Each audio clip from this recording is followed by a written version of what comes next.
गायत्री देवी की बहू सुशीला के माता पिता उससे मिलने आए तो देवी बोली, आप लोग बैठिए, आपकी बेटी तो छत पर कपड़े सुखाने गई है।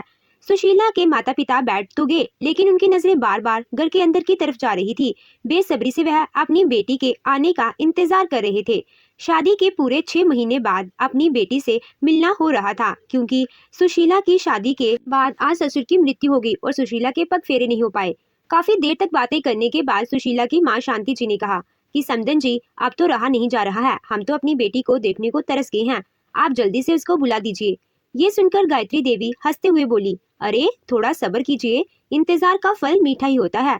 दरअसल गायत्री देवी की नजर लाए हुए सामान पर थी, तो अभी तक शांति जी ने निकाल कर नहीं दिखाया था, क्योंकि वह अपनी बेटी के आने का इंतजार कर रही थी। कुछ देर बाद गायत्री देवी ने सुशीला को आवाज लगाते हुए कहा, बहू जल्दी से आओ, देखो तुम्हारे घर से कौन आया है। यह सुनते ही सुशीला अंदर से बाहर आई तो शांति देवी चौंक गई, क्योंकि गायत्री देवी ने तो कहा था कि सुशीला छत पर है, मगर वह तो अपने कमरे से निकल कर आ रही थी। अपनी माँ को देखते ही सुशीला के गले से लग गई। बेटी को सीने से लगते ही शांति जी की आंखें भर आई और उन्होंने पास में रखा हुआ सामान उठाकर पहले समदन जी को दिया और फिर सुशीला को देते हुए कहा, इसमें तेरे पसंद के रंग की साड़ी है। गायत्री देवी ने उसके सामने ही अपनी साड़ी निकाली और देखते हुए बोली, अरे समदन जी, जरा रंग को देख कर लाती, मैं तो यह बुझे बुझे से रंग नहीं पहनती, साड़ी का रंग जरा दबा हुआ लग रहा है, कहीं सेल में से तो खरीद कर नहीं ले आई हो। ये सुनकर तो सुशीला अपनी सास को देखती ही रह गई। उसके सामने ही गायत्री देवी ने उसके माता पिता का अपमान कर दिया और वह अपने ही माता पिता से नजर नहीं मिला पा रही थी। वह कुछ कहने को हुई कि तभी उसका पति विकास घर में दाखिल हुआ और अपने सास ससुर को देखते ही उनके पैर छूने लगा। तो गायत्री देवी बोली, अरे सास ससुर के कौन सा दामाद पैर छूता है। समदन जी, आप भी कमाल कर रही हो, दामाद से पैर कैसे छुआ लिए। अरे दामाद तो भगवान होता है। विकास ने तुरंत अपनी माँ के सामने ही कहा, अरे मम्मी, मेरी पत्नी के माता पिता मेरे माता पिता ही तो हुए, मैं इन अंधविश्वासों में नहीं रह पड़ता। फिर विकास ने उन लोगों को बैठने के लिए कहा और सामान देकर बोला, अरे मम्मी जी, पापा जी, आपको इतना सामान लाने की क्या जरूरत थी, आपकी बेटी का घर है, आप यूं ही भी तो आ सकते हैं।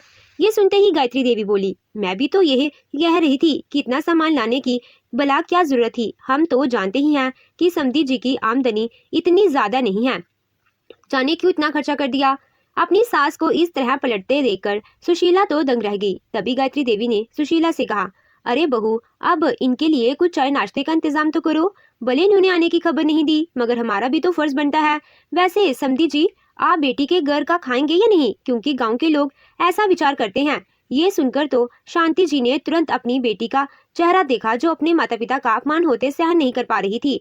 विकास ने तुरंत कहा, अरे मम्मी, आप भी क्या पूछ रही हो, आजकल इतना विचार कौन करता है, आप भी तो सुषमा दीदी के घर जाकर चाय नाश्ता कर लेती हो। ये बात सुनकर गायत्री देवी सबके सामने चेप गई। गायत्री देवी ने अपनी चेप मिटाने के लिए कहा, बेटा, हम शहर में रहते हैं, इसीलिए ये सब नहीं सोचते। अब ये लोग तो गांव से आए हैं ना, इसीलिए पूछ रही थी। सुशीला के दिल में सासू माँ के शब्दों की थी बुरी तरह से गड़ रहे थे। ये जहर बुझे तीर इतना गहरा गांव कर रहे थे कि गायत्री देवी को कोई अंदाजा नहीं था। विकास ने सुशीला की तरफ देखकर कहा, अरे अब जाओ ना, जल्दी से कुछ अच्छा बनाकर लाओ। सुशीला जाने के लिए मुड़ी ही थी कि उसके माता पिता एक साथ बोले, नहीं दामाद जी, हम कुछ नहीं खाएंगे, क्योंकि बेटी का घर है, हम तो आपसे बस एक बात करना चाहते हैं।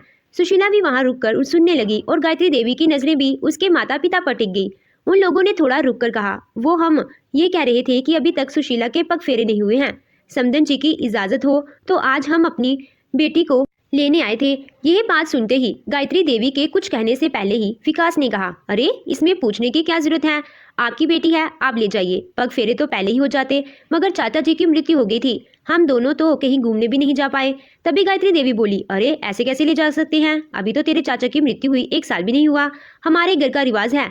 ये सुनकर तो विकास हैरानी से अपनी माँ का चेहरा देखने लगा, जैसे कुछ बोलना चाहता हो। सुशीला, जो कि एक पल पहले खुश हो गई थी, उसकी वह खुशी तुरंत ही उदासी में बदल गई। विकास ने नजर घुमाकर सुशीला की तरफ देखा, जिसकी आंखें भर आई थी।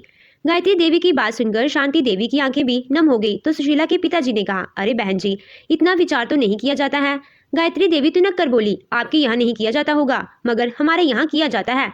ये सुनकर तो सुशीला के माता पिता हक्के बक्के रह गए। उन्होंने सोचा भी नहीं था कि ऐसा जवाब सुनने को मिलेगा और बेटी को बिना लिए ही खाली हाथ लौटना पड़ेगा। विकास उनसे खाने की जिद करने लगा, मगर उन्होंने हाथ जोड़कर इनकार कर दिया और कुछ देर बाद उठकर जाने लगे। तो सुशीला को शांति देवी ने गले से लगाकर कहा, बेटा कोई बात नहीं, जिंदगी में बहुत समझौते करने पड़ते हैं, एक ये भी सही, केवल 6 महीने की तो बात है, गायत्री देवी तिरछी नजर से अपनी समधन को देख रही थी।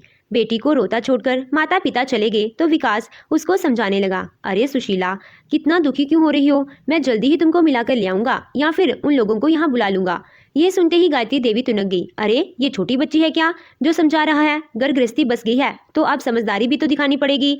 और फिर बार बार उन लोगों को यहाँ बुलाने की जरूरत नहीं है, क्या है ना? बेचारे गाँव के हैं, आने में कितना खर्चा भी होता है और बेटी के घर से बिना खाए जाना पड़ता है। विकास तिल मिलाकर अपनी माँ के चेहरे को देख रहा था। उसे समझ में नहीं आ रहा था कि वह बहू के पक्ष में बोल रही है या उसके माता पिता को आने से रोक रही है। माता पिता तो चले गए मगर सुशीला कुछ दिन तक माता पिता की याद में दुखी होती रही। उसके उदास चेहरे को देखकर विकास को बहुत दुख होता था मगर कुछ नहीं कर पा रहा था। गायत्री देवी हर वक्त तिरछी नजरों से सुशीला का चेहरा देखती थी और उसको ताने देती रहती थी। हमने तो जाने कितने साल तक अपने माता पिता का चेहरा नहीं देखा था। हमें तो इतनी दूर ब्याह दिया गया था कि कोई आ ही नहीं सकता था। लेकिन ये आजकल की लड़कियां तो नए पैदा हुए बच्चे की तरह रोती हैं। सास के ताने सुन सुनकर सुशीला को अपना दुख दबा बाद एक काम में लगा कर रखती थी और कहती थी कि कुछ पता नहीं कि छोटे की शादी कब हो जाए, फिर तू जेठानी बन जाएगी। आखिर जेठानी की जिम्मेदारी इतनी बड़ी होती है, उसको कब सीखेगी? जिम्मेदारी का बहाना बनाकर गायत्री देवी सुशीला को कोल्हू के बैल की तरह लगाकर रखती थी। सुशीला का देवर दूसरे शहर में रहकर पढ़ रहा था और अब उसकी पढ़ाई पूरी हो गई थी। कुछ महीने बाद उसकी नौकरी लगी तो गायत्री देवी ने उसके लिए भी लड़की देखना शुरू कर दिया। उन्होंने साफ कह दिया था कि इस बार तो वह ऐसी लड़की लाएंगी कि जो उनका दहेज से भर दे। अब देवर आकर साथ में ही रहने लगा था और सुशीला पर अब एक जिम्मेदारी और बढ़ गई थी। वह अपने पति के साथ साथ देवर को भी टिफिन बनाकर देती थी और उसका भी ख्याल रखना पड़ता था। एक दिन बाथरूम में पड़े देवर के कपड़ों के लिए गायत्री देवी ने कहा, बहू इसके कपड़े तो तू हाथ से धोया कर, ये इतने महंगे कपड़े लेता है, ये तो वॉशिंग मशीन में धुलकर खराब हो जाएंगे। अब तो सुशीला को अपने देवर के कपड़े में हाथ से धोने पड़ रहे थे। उसने अपने पति विकास से अकेले में कहा, अब तो आप देवर जी की शादी कर ही दो, उनके कपड़े तक मुझे हाथ से धोने पड़ रहे हैं जबकि उनके कपड़े माँ को धोने चाहिए। ये सुनकर विकास को भी बुरा लगा तो उसने अपनी माँ से कहा, माँ विकास के रिश्ते का क्या हुआ? जल्दी से कोई लड़की ढूंढकर इसका घर बसाओ जो आकर इसकी जिम्मेदारी उठाए। गायत्री देवी कहने लगी कि मन चाहा रिश्ता मिल नहीं रहा है। तो विकास ने गुस्से में कहा कि दहेज के चक्कर में कहीं आपका बेटा कुंवारा न रह जाए। गायत्री देवी ने इस बात पर मुंह बना लिया मगर रिश्ता अपनी पसंद का ही ढूंढती रही। उधर अब 1 साल पूरा होने को था और सुशीला इस बात को सोचकर खुश थी कि अब वह अपने घर जा पाएगी। मगर तभी उसके देवर का रिश्ता तय हो गया। उसने विकास से कहा कि अब वह अपने घर जाना चाहती है क्योंकि 1 साल हो चुका है। तो गायत्री देवी ने इस बात पर घर में कोहराम मचा दिया। अरे बहू, देवर की शादी तय हो गई है, इतनी बड़ी जिम्मेदारी के काम है और तू है जिसे मायके जाने की पड़ी हुई है। अरे चली जाना, किसने रोका है? मगर पहले शादी तो हो जाने दो और फिर वह लोग भी तो शादी में आएंगे, तभी सबसे मिल भी लेना। इस बात पर तो सुशीला का रोना छूट गया। वह जानती थी कि उसने कैसे अब तक सब्र रखा हुआ था। जिस दहलीज को छोड़कर आई थी उस पर दोबारा पांव रखने का मौका मिल ही नहीं रहा था। विकास ने उसे अकेले में समझाया कि बस 3 महीने की बात है, अब्बास की शादी हो जाने दो, उसकी पत्नी आ जाएगी तो तुम चली जाना। सुशीला फिर से सब्र करके रह गई और शादी की तैयारी में लग गई। सुबह से लेकर रात तक काम करते करते उसके पाँव रुकते ही नहीं थे और हर कोई छोटी छोटी बात पर उसकी आवाज़ देता था। वह मन ही मन जलाती थी कि ये नहीं, थोड़ा सा काम खुद भी कर लिया करे, पास में ही चीज़ रखी होती है मगर उठाने के लिए मुझे बुलाया जाता है। इसी तरह 3 महीने निकल गए और देवर की शादी हो गई। मगर शादी होते ही एक खबर ने सुशीला का दिल तोड़कर रख दिया। शादी से 2 दिन पहले विकास की चाची की भी मृत्यु हो गई। यह एक इत्तेफाक था कि यह मृत्यु भी शादी के आसपास ही हुई। किसी तरीके से सादगी के आवाज की शादी की गई और बहू को घर में लाया गया। शादी के 2 दिन बाद नई बहू और अब्बास पैकिंग करने लगे तो गायत्री देवी ने पूछा कि कहाँ जा रहे हो? अब्बास ने कहा कि मम्मी शादी के बाद सब लोग जाते हैं ना, तो हम भी जा रहे हैं। ये सुनकर गायत्री देवी ने कहा, लेकिन बेटा अभी तो तुम्हारी चाची की मृत्यु हुई है। ये सुनते ही अब्बास की पत्नी आशा ने कहा, उनकी मृत्यु हुई है तो क्या हम अपनी शादी की खुशी को बर्बाद कर दें? ये मौका थोड़ी बार बार आएगा। इस बात पर विकास ने बीच में पड़कर अपनी माँ को समझाया और बाई को हनीमून पर भेज दिया। यह देखकर सुशीला हैरान थी और उसे अंदर ही अंदर इस बात पर गुस्सा भी आ रहा था क्योंकि यही कहानी उसकी शादी के वक्त भी हुई थी जब वह कहीं नहीं जा पाई थी और उसके लिए किसी ने आवाज भी नहीं उठाई थी। देवर और देवरानी के जाने के बाद उसने विकास से कहा, चाचा जी की मृत्यु के बाद हमें कहीं जाने नहीं दिया गया था और आज 1 साल तक मैं मायके जाने के लिए तरस रही हूँ। मेरी खुशी तो भगवान को भी मंजूर नहीं है कि फिर से चाची जी की डेथ हो गई, लेकिन अपने उन दोनों को कैसे जाने दिया। विकास इस बार भी सुशीला को समझाने लगा तो गायत्री देवी भी आकर कहने लगी, बहू अपनी तुलना छोटी से करने की जरूरत नहीं है, अब चले गए हैं तो शांति रख, घर में हंगामा करने की जरूरत नहीं है। सुशीला इस बात पर बेचारी बहुत रोई। फिर उसने अगले दिन दोनों के सामने कहा, मम्मी जी मुझे अपने मायके जाना है क्योंकि अब 1 साल हो चुका है। देवर जी की शादी से पहले ही मुझको जाना था, मगर शादी के कारण मुझे रोक दिया गया। अब तो शादी भी हो गई और वह लोग घूमने भी चले गए। अब मैं भी अपने मायके जा रही हूँ। ये सुनकर गायत्री देवी जोर से चिल्लाई, मुझे पता है तू तो मौका ही ढूंढ रही है घर से निकलने का। तुझे तो घर के काम से छुट्टी चाहिए। अरे तू बड़ी बहू है, पता नहीं अपनी जिम्मेदारी कब समझेगी। तुझे पता है ना कि मेरी देवरानी पर लोग सिधार गई, ऐसे में तुम मायके कैसे जा सकती है। सासू माँ की यह बात सुनकर तो सुशीला जोर से चिल्लाई, यह क्या तरीका है। पहले तो आपने मुझे 1 साल तक रोका और फिर शादी का बहाना बना दिया। अब शादी हो गई तो चाची जी के जाने का बहाना फिर से शुरू हो गया। आपकी छोटी बहू हनीमून बनाए और जा सकती है, मगर बड़ी बहू अपने मायके नहीं जा सकती। यह कौन सा नियम बनाया आपने। गायत्री देवी भी जोर से चिल्लाकर बोली, देख बहू, आवाज ऊंची करने की जरूरत नहीं है। मैंने उसको मायके नहीं भेजा जो इतना बोल रही है।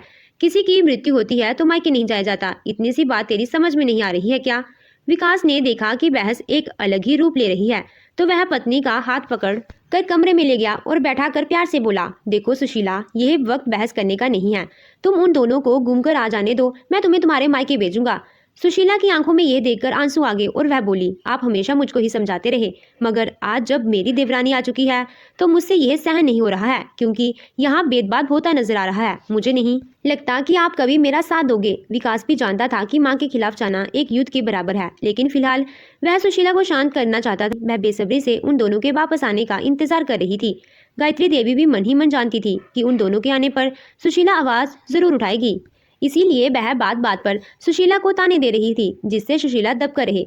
5 दिन बाद जैसे ही दोनों वापस तो सुशीला मौके का इंतजार करने लगी कि कब विकास उसको मायके भेजने के बारे में बात करेगा, मगर उसने देखा कि विकास खामोश है। दूसरे दिन उसकी देवरानी ने नाश्ते के समय अपनी सास से कहा, मम्मी जी कल मेरा भाई मुझे पग फेरे के लिए लेने आ रहा है। आपने उसे समय रोक दिया था, मगर अब तो चाची जी के सारे काम हो चुके हैं। इस बात पर गायत्री जी सपका गई। उन्हें समझ में नहीं आ रहा था कि अब सुशीला के सामने क्या कहे, क्योंकि उन्होंने सुशीला को तो जाने से रोक दिया था।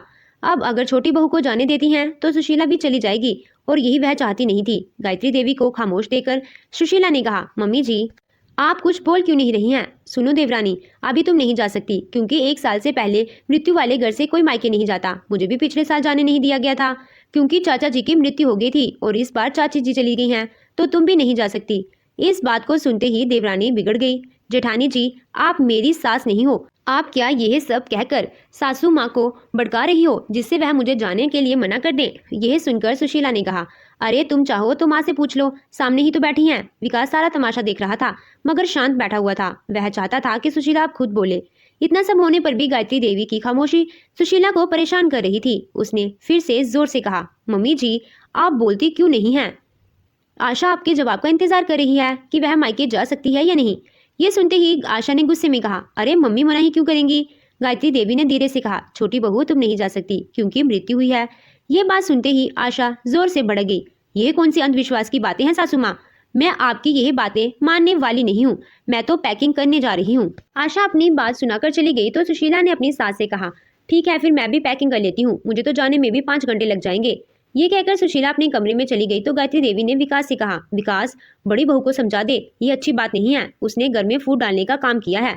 अब विकास अपनी माँ पर बरस पड़ा, माँ आपकी छोटी बहू जो चाहे करे, लेकिन बड़ी बहू कुछ करे तो आपको आग लग जाती है। आपने अपने छोटे बेटे से कुछ नहीं कहा कि छोटी बहू कैसे आपकी बिना मर्जी के जा रही है, लेकिन बड़ी बहू जाने लगी तो आप तुरंत मुझसे उसकी शिकायत करने लगी।